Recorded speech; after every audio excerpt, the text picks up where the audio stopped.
Deep in the heart of an ancient forest, hidden beneath layers of moss and twisted roots, lay a cave known only as the Maw.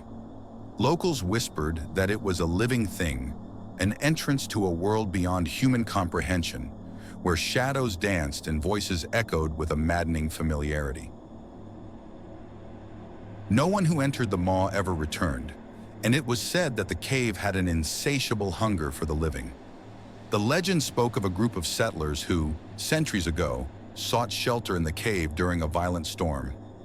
As they huddled together, a strange mist crept from the depths of the cave, wrapping around their bodies like cold, dead hands. The mist carried with it a symphony of whispered voices, each one speaking in the tone of a lost loved one. It beckoned them deeper, promising warmth and safety. But with each step they took, the light of their torches dimmed, and the whispers grew more insistent, more frenzied. One by one, the settlers vanished into the darkness, their screams swallowed by the cave's endless corridors. The last man, a young hunter, tried to flee, but the ground beneath him softened like quicksand, pulling him into the earth. As his body sank, he swore he saw faces in the stone walls, twisted in agony, their mouths stretched wide in silent screams. Years passed, and the Maw became a place of fear. Animals refused to go near it, and the forest grew unnaturally still in its presence.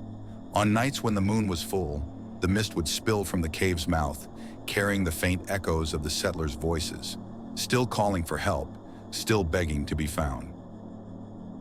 The cave remained undisturbed for generations, until one fateful night when a group of thrill seekers, drawn by the legend, decided to explore the Maw. Armed with flashlights and bravado, they ventured inside, laughing at the tales of horror. But as they moved deeper into the cave, the air grew colder, and the laughter died in their throats. They found the remnants of old campfires and the tattered clothes of the settlers, but no bones, no sign of life or death. The mist returned, thicker this time, and with it, the voices.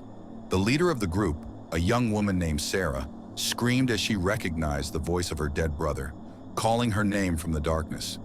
Panic set in, and the group ran, but the cave's passages twisted and turned, leading them deeper into its bowels. The ground beneath them began to writhe, and the walls seemed to close in, the faces of the settlers emerging from the stone, their eyes hollow, their mouths wide with terror. One by one, the thrill seekers were swallowed by the cave, their screams fading into the depths. Sarah was the last to go, her flashlight flickering as she stumbled over the bones of those who had come before. The last thing she saw before the darkness claimed her was the face of her brother, his mouth stretched into a horrific grin, welcoming her to join the others in the stone. To this day, the Maw remains a place of dread, its legend growing with each lost soul. The forest around it is silent, and the mist still drifts from its mouth on moonlit nights, carrying the voices of the damned, forever trapped within the cave's hungry depths.